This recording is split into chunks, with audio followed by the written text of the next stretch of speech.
खुशामदीद 9:33 programme अब तक के साथ जम्मू स्टूडियो से बराह रास्त में आसिफ रशीद। प्रोग्राम में बैनुल अक़वामी खबरें सबसे पहले शामिल करेंगे और बात मुल्क शाम की। यहाँ सीरिया के अंदर मुसलसल सूरत हाल इंतहाई तशवीशनाक होती चली जा रही है और गुज़श्ता 2 हफ्तों के दौरान मरने वालों की तादाद 1000 से मुतजावज कर गई है।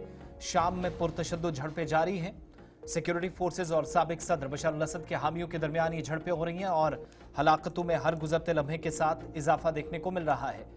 शामी मॉनिटरिंग ग्रुप के मुताबिक झड़पों में हलाक अफराद की तादाद 1000 से ज्यादा हो गई है, जिनमें 745 शहरी, 270 से ज्यादा जंगजू शामिल हैं। और रिपोर्ट्स के मुताबिक लताकिया में झड़पों के बाद अबूरी सदर अहमद अशरा ने कौमी यकजहती का मुतालबा किया है और झड़पों की तहकीकात के लिए कमेटी तश्कील दे दी है। दूसरी जानिब शहरियों की हलाकतों पर अक़वाम मुत्तहिदा अरब लीग और अमरीका की जानिब से भी मजम्मत की गई है। अक़वाम मुत्तहिदा इंसानी हुकूक एजेंसी ने भी शाम में सिविलियन के कत्लेआम को फौरी रोकने का मुतालबा किया है। अक़वाम मुत्तहिदा के इंसानी हुकूक सरबरा वुल्कर तुर्क के मुताबिक शुमाल मशरकी शाम में खानदानों के कत्लेआम की रिपोर्ट इंतहाई परेशान कुन है। कत्लेआम की फौरी तहकीकात और जिम्मेदारों को कटहरे में लाया जाए। आलमी इदारा सेहत के सरबरा टेड्रोस एडनॉम ने भी शाम की सूरत हाल पर तशवीश का इजहार करते हुए कहा है कि तिब्बी सहूलियात और एम्बुलेंस सर्विस पर हमलों से अवाम तक तिब्बी सहूलियात की रसाई मुतासिर हो रही है। शामी फोर्सेज और माजूल सदर बशर अल असद के हामियों के दरमियान जुमेरात से ही मुसल्लह झड़पें जारी हैं और 1100 से ज्यादा अफराद अब तक अपनी जानें गंवा चुके हैं।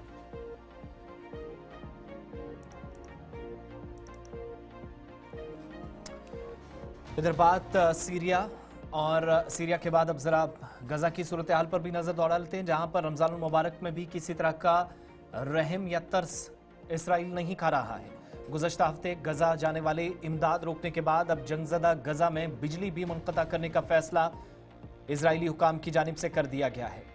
तंग तलब शहरियों को किया जा रहा है।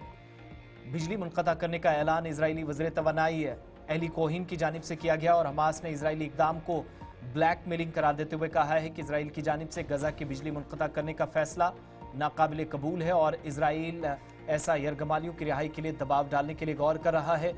दूसरी जानिब गजा में जंगबंदी मुआहिदे के दूसरे मरहले की बातचीत के लिए इजरायली वफद जो कि कतरी दारुल हुकूमत दोहा जाएगा और इस हवाले से अमरीकी सफ़ीर एडम बोहलर एडम की जानिब से कहा गया है कि अमरीका हमास बातचीत पर इजराइल की तशवीश को समझता है, मगर एक ऐसा मुआहिदा होगा जिसके तहत अमरीका ही नहीं तमाम यरगमाली रिहा हो सकेंगे। लेकिन दूसरी जानिब बिजली सप्लाई बंद करने के ऐलान के बीच दुनिया भर से इस वक्त अफसोस और शदीद गमो गुस्से का इजहार इजरायली इक़दाम पर किया जा रहा है। गजा मामले पर अमरीका और इजराइल भी आमने सामने आ गया और अमरीकी सदर डोनाल्ड ट्रंप के मुज़ाकरात कार एडम बोहलर यानी जो उनकी तरफ से हमास के साथ बात कर रहे थे, फ़लस्तीनी मज़ाहमती तंजीम हमास के हुकाम के साथ बराह रास्त मुज़ाकरात का दिफा कर रहे हैं और ट्रंप इंतज़ामिया अमरीकी मफादात के तहत उनके मुताबिक काम कर रही है।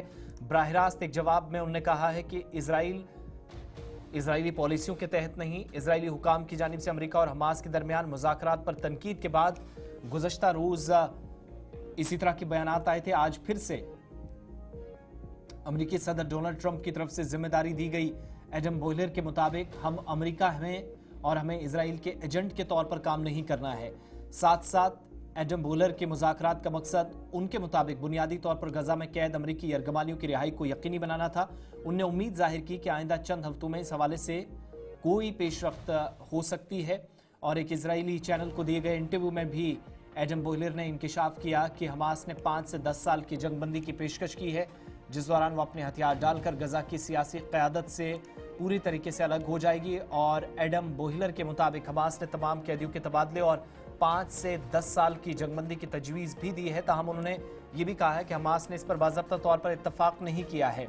रिपोर्ट से भी बताती हैं कि एडम बोहलर के बयानात के बाद इजरायली हुकाम में शदीद बेचैनी पाई जाती है और इजरायली मीडिया के मुताबिक इजरायली स्ट्रेटेजिक अमूर के वजीर रोन डर्मर ने भी इन मुज़ाकरात के हवाले से बोहलर पर सख्त तनकीद की है। सूरत हाल ऐसी है जहां पर पहली मरतबा अमरीका ने भी इजराइल को आंखें दिखाना शुरू कर दी और अमरीका में हमास से जो अमरीका खुफिया मुज़ाकरात कर रहा है उस पर कहा कि इजराइल के हम एजेंट नहीं हैं, हमें उस पॉलिसी के मुताबिक चलना है जो अवाम और अमरीका के मफाद में हो।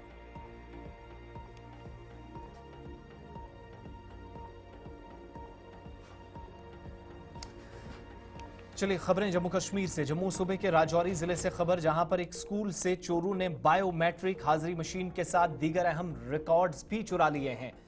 तफसीलात जो हम तक पहुंची हैं, राजौरी शहर में जवाहर नगर इलाके में गवर्नमेंट गर्ल्स हाई स्कूल में ये चोरी की वारदात अंजाम दी गई है और इब्तदाई रिपोर्ट्स के मुताबिक राजौरी के अंदर पेश आने वाले इस वाक़े के बाद इंतजामिया भी तशवीश का इजहार कर रही है। मामले का सख्त नोटिस लिया गया है। तस्वीरें स्कूल की, जहां पर चोरी की एक बड़ी वारदात की इतला मौसूल हुई है। चोरों ने स्कूल से एक बायोमेट्रिक हाजिरी मशीन चुराई है, दीगर जो अहम तरीन रिकॉर्ड थे वो भी चुरा लिए और इसके अलावा चोरों ने एक अलमारी को भी तोड़ा है, दीगर सामान को नुकसान पहुंचाया है। वाकई की इतला मिलते ही पुलिस जाए वक़ूफ़ पर पहुंची है और तफ्तीश भी इतलात के मुताबिक शुरू कर दी गई है।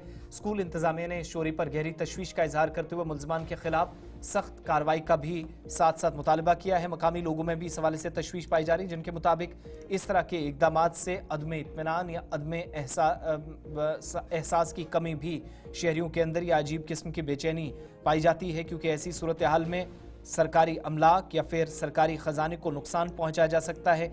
इसके लिए भी खदशात या तहफ़्फ़ुज़ात बढ़ रहे हैं। जमशीद मलिक हमारे नुमाइंदा हमारे साथ इस वक्त हैं। जमशीद, इस वाक़े की इंतज़ामिया क्या तस्दीक कर रही है और कैसे ये चोरी का इंसिडेंट इतनी आसानी के साथ एक सरकारी इमारत के अंदर अंजाम दिया गया? आसिफ, बिल्कुल ये बहुत बड़ी और अनोखी सी चोरी की वारदात राजौरी के Jawahar Nagar girls high school में सामने आई है, जहां चोरों ने चोरी की वारदात के दौरान बायोमेट्रिक हाजिरी मशीन के साथ कुछ दिगर सामान भी जो रिकॉर्ड है वो चोरी किया। और ये बड़ी अनोखी वारदात इसलिए भी हम इसको कह सकते हैं क्योंकि स्कूल के अंदर मजीद ऐसा सामान है, जो कीमती सामान जिसमें कंप्यूटर जैसी चीजें भी शामिल हैं, मगर उन चीजों के साथ बिल्कुल छेड़छाड़ नहीं की गई। सिर्फ ऑफिस के ताले तोड़े गए और ताले तोड़ने के बाद वहां बायोमेट्रिक हाजिरी मशीन को चुराया गया और उसके साथ कुछ रिकॉर्ड भी चोर अपने साथ ले गए, जिसके बाद पुलिस ने मुकदमा दर्ज करके कार्रवाई शुरू कर दी गई है। क्योंकि इस तरह की अनोखी चोरी जिसमें चोरों ने चोरी करने के लिए सिर्फ बायोमेट्रिक मशीन और कुछ रिकॉर्ड चोरी किया है, ये बहुत बड़े सवाल खड़े करता है। उसको देखते हुए पुलिस की तरफ से इन्वेस्टिगेशन का सिलसिला भी शुरू कर दिया गया है। क्योंकि जिस तरह मैं बता रहा हूँ कि स्कूल के अंदर और मजीद कीमती सामान है जिसमें कंप्यूटर जैसी चीजें भी शामिल है, उनके साथ बिल्कुल छेड़छाड़ नहीं की गई है और सिर्फ बायोमेट्रिक हाजिरी मशीन और कुछ रिकॉर्ड जो है वो चोरी किया गया और उसके बाद इसकी कंप्लेंट की गई और उसके बाद पुलिस ने इस पर इन्वेस्टिगेशन शुरू कर दी है। क्योंकि इन्वेस्टिगेशन का दायरा पहले स्कूल से ही शुरू किया जाएगा, क्योंकि इस दायरे के अंदर हम ये कहते हैं जिस तरह के चोरी की वारदात के दौरान कोई कीमती चीज नहीं, सिर्फ बायोमेट्रिक हाजिरी मशीन और कुछ रिकॉर्ड चोरी किया है, जिसके बाद ये इन्वेस्टिगेशन का सिलसिला शुरू कर दिया गया। आसिफ, स्कूल के अंदर अमला कितना एक है जिनका शायद इसमें रिकॉर्ड भी अवेलेबल होगा? कंसर्न अथॉरिटीज, स्कूल इंतजामिया इस पर क्या लबकुशाई कर रही है? सिर्फ इस पे अभी तक स्कूल इंतजामिया की तरफ से कोई लबकुशाई तो नहीं की गई है। हालांकि स्कूल की कहें, स्कूल जवाहर नगर के बीचों बीच घनी आबादी के बीच में ये स्कूल है और इस स्कूल के अंदर इस तरह की चोरी, जिस तरह मैं ये कह रहा हूँ कि गर्ल्स हाई स्कूल है, एक बड़ी तादाद है तुलबा की, यहाँ उसके साथ उस्ताजा की भी एक बड़ी तादाद है, क्योंकि शहर के बीचों बीच ये स्कूल है। और स्कूल के अंदर जिस तरह मैं ये कह रहा हूँ कि कई सवाल इसलिए भी खड़े कर सकते हैं हम कि अगर स्कूल के अंदर चोरों ने चोरी की वारदात को अंजाम देना था तो उसके लिए कंप्यूटर जैसी चीजें या कुछ और मजीद चीजें जो स्कूल के अंदर जो इस्तेमाल की चीजें हैं उनको चोरी किया जा सकता था। मगर चोरी की वारदात सिर्फ बायोमेट्रिक मशीन और कुछ रिकॉर्ड पे ही रही है, जिससे ये सवाल जरूर खड़े होते हैं कि चोरों ने आखिर यही चीजें क्यों चुराई और कीमती चीजों के साथ क्यों छेड़छाड़ नहीं की गई, जिसके बाद ये इन्वेस्टिगेशन का सिलसिला जरूर शुरू कर दिया गया और जल्द ही इस पे हम लगता है कि पुलिस को कोई कामयाबी मिलेगी। क्योंकि बायोमेट्रिक मशीन एक ऐसी चीज है जिससे कि चोरों का कोई काम या चोरों के इस्तेमाल की चीज नहीं है। उसके साथ अगर रिकॉर्ड है तो रिकॉर्ड को चोरों ने किस लिए चोरी करना था? अगर चोरी की वारदात को अंजाम दिया ही गया था तो उसके लिए कीमती चीजें, जिस तरह मैं बता रहा हूँ जिसमें कंप्यूटर जैसी चीज भी शामिल है, उनको चुराया जाता। सिर्फ बायोमेट्रिक मशीन जो हाजिरी लगाने के लिए मशीन है, जिससे चोरों का कोई काम नहीं, और रिकॉर्ड है तो रिकॉर्डों को चोरों ने क्या करना था? इसलिए बड़े सवाल जरूर खड़े करता है और इसमें जल्द इन्वेस्टिगेशन में कुछ ना कुछ जरूर निकल कर सामने आ जाएगा। आसिफ, बहुत बहुत शुक्रिया जमशीद मलिक तफसीलात फराहम करने के लिए। पुलिस और सिविल इंतजामिया ने वाक़े का नोटिस लिया है, तहकीकात चल रही है। बहुत जल्द हो सकता है कि जिन लोगों ने इस वारदात को अंजाम दिया उनके हवाले से पुलिस कोई खुलासा करे। बात जम्मू कश्मीर के मौसम की। आज जम्मू कश्मीर के मुख्तलिफ इलाकों में बारिशों का सिलसिला शुरू हुआ है। महकमा मौसमियात की पेशन गोई के मुताबिक वादी कश्मीर और जम्मू सूबे के बलाई इलाकों में बारिशें शुरू हो गई हैं। महकमा मौसमियात ने 16 मार्च तक वक्फे से खित्ते में बारिश और बर्फबारी की पेशन गोई की है। महकमा मौसमियात के बयान के मुताबिक मौसमी निज़ाम में आई तब्दीली की वजह से मैदानी इलाकों में हल्की से दरमियाना दर्जे की बारिश, जबकि बालाई इलाकों में बर्फबारी होने का भी इम्कान है और आज रात ये सिलसिला जारी रह सकता है। इसके बायस सफ़र और ज़रूरी सरगर्मियां मुतासिर हो सकती हैं। महकमा मौसमियात की पेशगोई के मुताबिक आज 10 मार्च को ज़्यादातर इलाकों में बारिश और बर्फबारी का इम्कान है, जबकि 11 मार्च को कुछ मकामात पर हल्की बारिश हो सकती है। अपने बयान में महकमे ने पेशगोई करते हुए कहा कि 12 से 14 मार्च के दरमियान भी बारिश और बर्फबारी का इम्कान है, जिसके बाद 15 और 16 मार्च के दरमियान फिर से ताज़ा बारिश और बर्फबारी का इम्कान है। वहीं बालाई इलाकों में बर्फबारी के पेश नज़र महकमे ने मुसाफिरों को मशवरा दिया है कि सयाहों और ट्रांसपोर्टर्स को इंतजामिया और ट्रैफिक की ताज़ा तरीन अपडेट्स पर अमल करने की हिदायत दी जा रही है। ताज़ा बर्फबारी रास्ते बंद और बर्फानी तोदे गिरने का सबब बन सकती है। किसानों को भी मशवरा दिया गया है कि कल सुबह से 16 मार्च तक ज़रूरी सरगर्मियां मुअत्तल रखें, क्योंकि ख़राब मौसम ज़राअत पर असर डाल सकता है।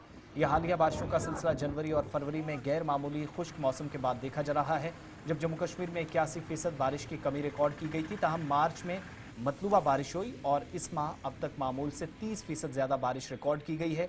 यकुम से 5 मार्च के दौरान जम्मू कश्मीर में 33 मिलीमीटर बारिश हुई, जो इस मुद्दत के मामूल में तकरीबन 25.4 मिलीमीटर से ज़्यादा है।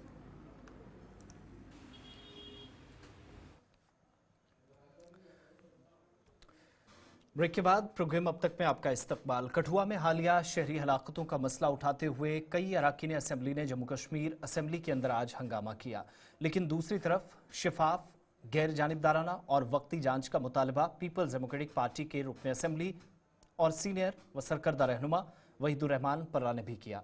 उनने रियासती इंसानी हुकूक कमीशन के अहया पर जोर दिया ताकि इस वक्त कम से कम इस तरह के हसास मामलात में गैर जानिबदाराना तहकीकात हो सके। रुकन असम्बली वहीदुर रहमान पर्रा आज न सिर्फ हुकूमत से सवाल पूछ रहे थे, बल्कि शहरी हलाकतों पर अफसोस और दुख का इजहार करते हुए उन्होंने इंसानी हुकूक कमीशन जम्मू कश्मीर के अंदर काम करे, नेशनल कॉन्फ्रेंस हुकूमत को अपना वादा भी याद दिलाया।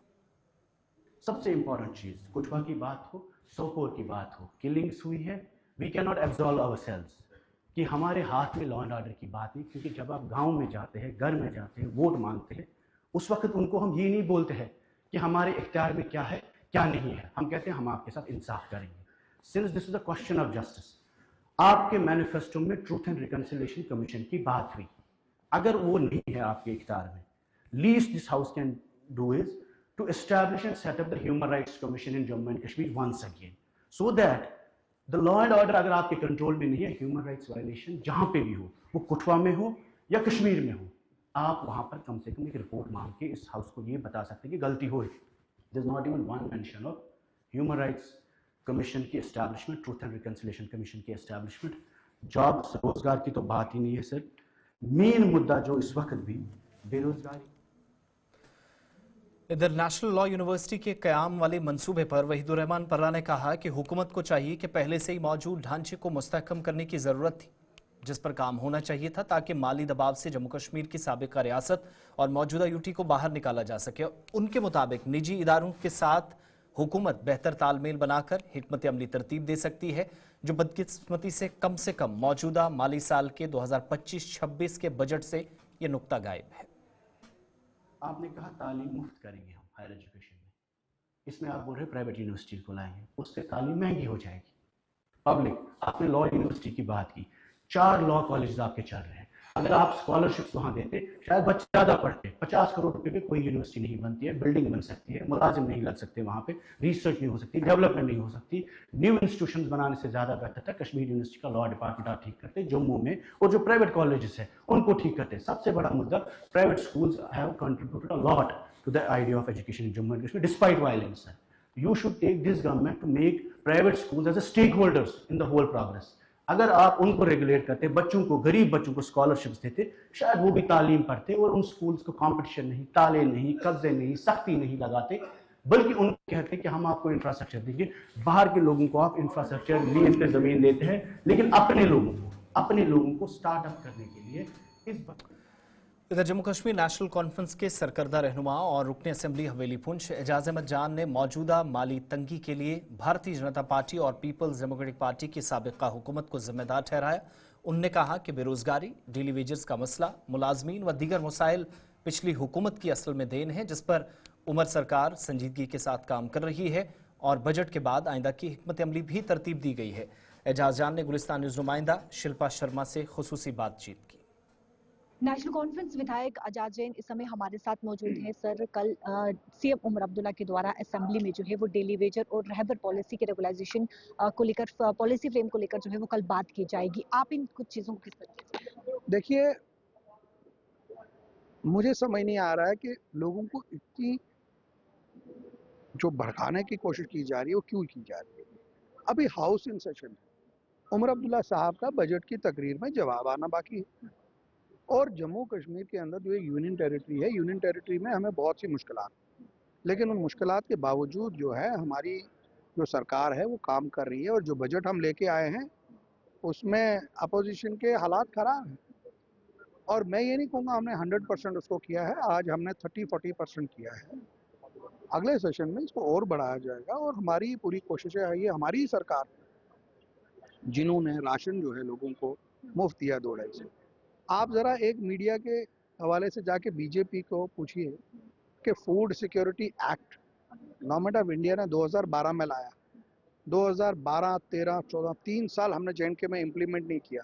और जैसे ही इनकी सरकार 2015 में बनी और 2016 में उन्होंने फूड सिक्योरिटी एक्ट लाया, उस एक्ट से ही जम्मू कश्मीर की तबाही इन्होंने की।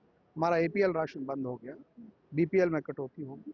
अभी आप देखते ठीक है, वो तमाम चीजें ठीक है, लेकिन जिस प्रकार से डेली वेजर की बात करें तो बजट में डेली वेजर की बात नहीं थी। कल सीएम उमर अब्दुल्ला जो है वो क्या लगता है आपको कि जिस प्रकार से डेली वेजर और जो रहबर पॉलिसी है, रेगुलाइजेशन की पॉलिसी फ्रेम को लेकर जो है वो बात की जाएगी, क्या उसमें क्या तमाम चीजें रहेंगी? देखिए, उमर अब्दुल्ला साहब ने पहले ही डेली वेजर्स का कंसर्न देखते हुए उन्होंने कंसर्न डिपार्टमेंट्स को हिदायत दे दी है कि आप डेटा जो है उसको अपडेट कर दीजिए। क्योंकि पिछले 10 सालों में हुआ ये कि जहाँ जहाँ इनको नहीं ठीक लगा वहाँ से लोगों के नाम डिलीट किए गए। हमारी ये कोशिश है, हमारी सरकार की और ऑनरेबल चीफ मिनिस्टर साहब की ये कोशिश है कि जब इस पॉलिसी का फ़ायदा हो तो कोई बेचारा गरीब रहना नहीं चाहिए, क्योंकि वो पिछले 15 साल 20 साल से काम कर रहे हैं। आज इस रियासत को डेली वेजर ही चला रहे हैं। मैं अपनी कॉन्स्टिट्यूंसी में कहूँ, वो पावर डिपार्टमेंट है, PHE डिपार्टमेंट है, उसको डेली वेजर चला रहे हैं। इतना समय क्यों लग रहा है? समय, अब देखिए 10 साल का खराबा 3 महीने में कैसे ठीक होगा। अभी हमने की है, ये बहुत बड़ा नंबर है, हर डिस्ट्रिक्ट में वेरिफिकेशन हो रही है, क्या कहीं पे कोई छूट तो नहीं गया है। जो रह गए हैं उनका डेटा पूरा एग्जैक्ट इकट्ठा होगा, वो डेटा इनके पास आएगा और फिर उसके ऊपर प्रॉपर जो करने के बाद इन सबको रिलीफ दिया जाएगा। डेली वेजर जो हैं, ये सरकार उनकी भी सरकार है। यहाँ पे हर जमात में जो MLA जीत के आए हैं उनको अपने अपने इलाके में अपने अपने डेली वेजर्स जो हैं उनका भी तो वोटिंग। कल एक अच्छी न्यूज आएगी डेली वेजर और रहबर इंशाल्लाह आएगी। और ये मैं आपको बता दूं कि इसी सरकार के अंदर डेली वेजर्स को परमानेंट किया जाएगा और इसी सरकार के अंदर जो लोग रह गए, जो हमारे बच्चे हैं, जो हमारे नौजवान हैं, इनको भी रोजगार इसी सरकार में मिलेगा। और अगर इसमें कहीं कोई कमी पेशी हुई तो सबसे पहले मैं आवाज़ उठाऊंगा। लेकिन हमें फ्लोर ऑफ द हाउस हो, हमारी मीटिंग्स हो, उमर अब्दुल्ला साहब ने ये यकीन दिलाया कि हमारी प्रायोरिटी है डेली वेजर्स को लगाया जाए और जो हमारे यूथ के बच्चे हैं उनको ज़्यादा से ज़्यादा इंगेज किया। बहुत बहुत शुक्रिया बातचीत करने के लिए। देखिए, साफ तौर पर नेशनल कॉन्फ्रेंस के विधायक एजाज जैन का ये कहना है कि कल जो है वो खुशखबरी होगी डेली वेजर के लिए भी और साथ ही साथ रहबर यानी कि रहबर वालों के लिए भी जो है खुशखबरी होने वाली है। और साफ तौर पर उन्होंने कहा है कि इसी सरकार में उन्हें जो है वो परमानेंट भी किया जाएगा। जम्मू कश्मीर के मुख्तलिफ हिस्सों में आधार कार्ड और दीगर लाजमी दस्तावेजात में दुरुस्तगी और अपडेट के हवाले से शहरियों को मुश्किलात का सामना है और उन्हें ठोकरें खाने के लिए मजबूर किया जा रहा है। जम्मू कश्मीर इंतजामिया पर मामले में गैर संजीदगी बरतने के इल्जामात आयद किए जा रहे हैं। सुप्रीम कोर्ट में बार एसोसिएशन ने आज न्यूज़ कॉन्फ्रेंस की, जिसमें इन ख्यालात का इजहार करते हुए हुकूमत से फौरी मुदाखलत की अपील की गई और मामले की हसासियत को समझते हुए लोगों को तंग तलब न करने का मुतालबा दोहराया गया।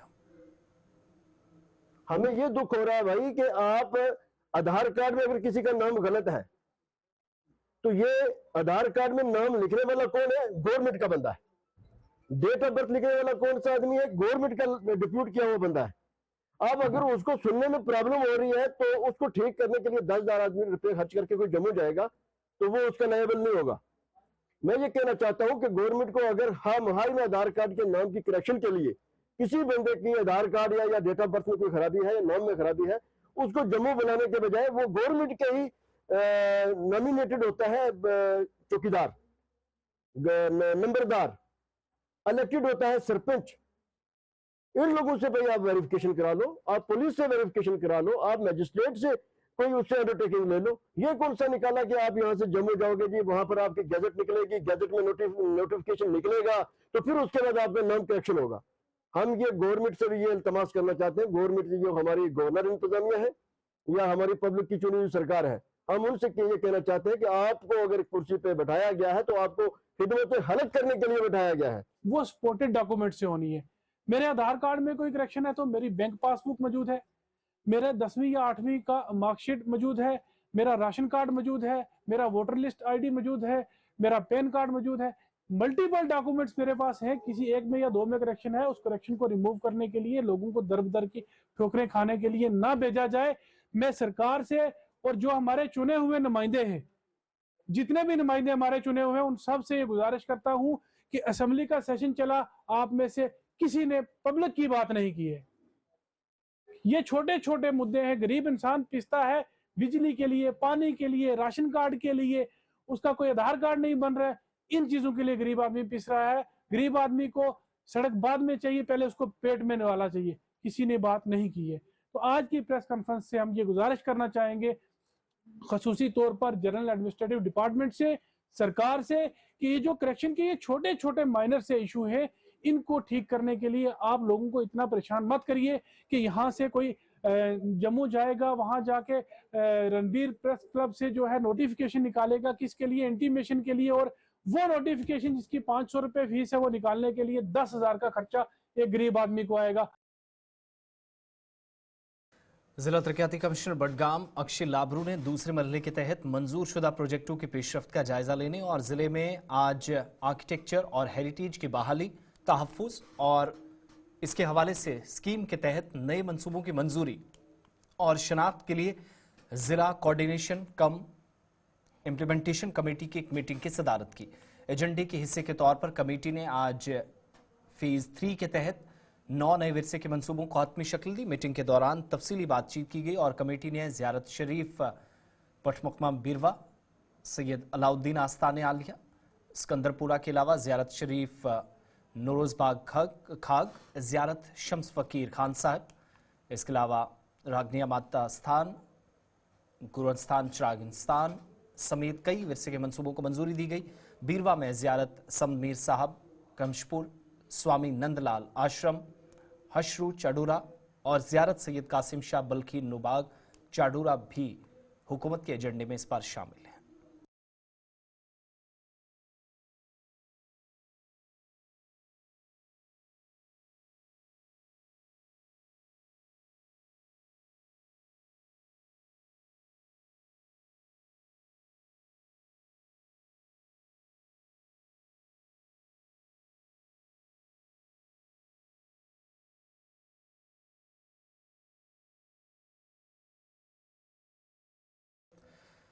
सब डिवीज़न मेंढर के बाजार में मुतअद्दिद मकामात पर कूड़ा करकट जमा होने से लोगों को मुश्किलात का सामना है। मेंढर के ख़ास तौर से मेन टाउन में ताजिर और नकलो हमल करने वाले शहरी शदीद मुश्किलात से दो चार हैं। इंतज़ामिया से आज अपील की गई कि इस इलाके में आलूदगी को अलग करने या फिर एक ख़ास मकाम का तयन करके वहाँ पर इसे ज़ाया किया जाए। कूड़ा करकट बाज़ार के बीचों बीच या दरिया के किनारों या आबी ज़खायर पर या सड़क के किनारों जमा होने से मोहलिक अमराज फैलने का शदीद किस्म का ख़तरा लाहक है, जिस पर बरहमी का इजहार किया जा रहा है और इस मामले का फौरी तौर हल निकालने पर मुतलकीन ने जोर दिया। सबसे पहले तो मेंढर की जो बाजार की हालत है वो बहुत ख़राब है। जगह जगह पर जो है वो कूड़ा करकट है, जिसकी वजह से लोगों को बहुत परेशानी होती है, चाहे वो स्कूली बच्चे हों या फिर आम लोग हों, चाहे वो यहाँ पर रहने वाले जो आसपास के लोग हैं। उन्होंने जो है वो एडमिनिस्ट्रेशन से, हमने जो है एडमिनिस्ट्रेशन से ये अपील की है कि इस पर जो है वो ध्यान दिया जाए और मेंढर की जो साफ रखा जाए ताकि आने वाली जो बीमारियां हैं उनसे बचा जा सके। जैसे आपको पता है यहाँ पे पहले तो बड़े अच्छे से बीडीओ साहब ने टेंडर किया था, बड़े अच्छे से ये चल रहा था। यहाँ सफाई का डेली गाड़ी लगा रखी है, यहाँ जो कूड़ा करकट होता था उसको प्रॉपर तरीके से डिस्पोज ऑफ किया जाता था। और जब से ये कल परसों से कोई इशू बना, हमारे नोटिस में आया, हमने टीम कॉन्स्टिट्यूट की है और बीडीओ साहब और रेवेन्यू के ऑफिस में जगह विजिट कर लिए और मुझे लगता है कल से ये सुरनकोट के मकामी शहरियों ने हुकूमत से मुतालबा किया है कि फायर एंड इमरजेंसी सर्विसेज के लिए फौरी तौर पर 3 नई गाड़ियों की दस्तयाबी को यकीनी बनाया जाए। गुलिस्तान न्यूज़ से बात करते हुए मकामी लोगों ने कहा कि कस्बे में महज एक गाड़ी दस्तयाब है जो वक्त पर जाए वकूफ़ पर ना पहुँचने से आतिज़दगी के अक्सर वाक़यात में नुकसान उठाने का सबब बनती है। कलाई से लेकर पीर की गली तक मकामी लोगों के मुताबिक एक बड़ा इलाका और आबादी है। एलजी इंतजामिया से मुतालबा किया गया कि इस मामले में संजीदगी बरती जाए। शहरियों के तहफ़्फ़ुज़ को यकीनी बनाते हुए मुख्तलिफ हसास और पहाड़ी सिलसिले के अंदर फौरी तौर से मज़ीद गाड़ियाँ दस्तयाब रखी जाएँ ताकि आतिज़दगी के भयानक वाक़यात से बचा जाए। मैं सबसे पहले आपके चैनल के माध्यम से एक आपको ये मैसेज देना चाहते हैं डीजीपी जो कि फायर सर्विस के हैं। हम उनसे ये अपील करना चाहते हैं, ज़ोरदार अपील, कि इतनी पुरानी गाड़ी हमारे सुरनकोट शहर में है कि जिसके बहुत ही पुराने, हम छोटे छोटे थे तो इस गाड़ी को हम देखते थे, तो आज हमारी एज भी 52 साल हो चुकी, तो वही गाड़ी देखते हैं हम यहाँ सुरनकोट में। तो लिहाजा हम ये अपील करना चाहते हैं कि यहाँ नए ज़माने की नई टेक्नोलॉजी आई है, नई गाड़ियाँ आनी चाहिए। ये बहुत पुरानी गाड़ी है, यहाँ बहुत बड़ा शहर है, बहुत लंबा, से लेकर पशाना पीर गली तक ये कवर करती है। मेरे ख्याल में हम डीजी साहब से ये अपील करना चाहते हैं कि हमारे बफलियाज में भी ये गाड़ी होनी चाहिए, 2 गाड़ियाँ यहाँ सुरनकोट शहर में भी होनी चाहिए। असल में कहानी ये है कि ये जो फायर सर्विसेज का मामला है, फायर सर्विस की जो गाड़ी, एक ही गाड़ी है हमारे पास, कई अरसे से एक गाड़ी है। बहुत बड़ा शहर है, लसाना से लेके टूवर्ड्स पीर की गली तक यहाँ कई गाँव हैं जो रोड के किनारे हैं। तो मेरी डीजी जो फायर सर्विसेज है उनसे मेरी गुजारिश रहेगी कम से कम 2 गाड़ियाँ जो हैं और सुरनकोट को दी जाएँ ताकि इमरजेंसी के टाइम में गाड़ी का बंदोबस्त हो सके, गाड़ी मौके पर पहुँच सके। परसों भी हमारे शहर में एक बड़ा मसला होते होते टल गया, 2 दुकानों को आग लगी। फौरन हमारे यहाँ लोकल एक मीडिया चैनल के एक हमारे नौजवान एक हमारा आकाश, उसने जैसे ही फ़ोन किया ठीक 20 मिनट में गाड़ी जो है वो शहर में वार हो गई। और चलिए वक्त एक छोटे से ब्रेक का है, अब तक में मेरे साथ बस इतना ही।